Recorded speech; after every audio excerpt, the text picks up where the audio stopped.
අද අපේ පාඩම කුරුල්ලෝ. කුරුල්ලන්ට දෙමළෙන් කියනවා පරවෙයිහල්. කුරුල්ලෝ පරවෙයිහල්. කාකා. එහෙමත් නැත්නම් අපි මේකට කපුට කියලා කියන්නත් පුළුවන්. කාකා කාහම්. කාකා කාහම්. කපුට කියලා කිව්වත් ඒක වැරදි නැහැ. ඊළඟ ගිරවා. ගිරවට දෙමළෙන් කියනවා කිලි.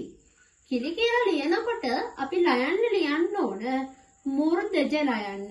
ගිරවා කිලි. මයිනා. මයිනට කියනවා මෙයිනා කියලා. කොඹු දෙකයි මයන්න. මෙයිනා. පරවියා. පරවියාට දෙමළෙන් කියනවා පුරා.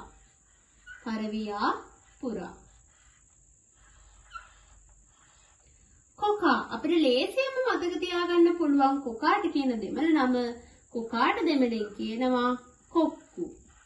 කොකා කොක්කු.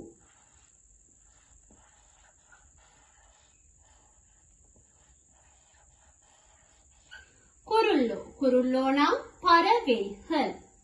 කාකා කාහම්. ගිරවා කිලි. මයිනා මේනා. පරවියා පුරා. කොකා කොක්කු.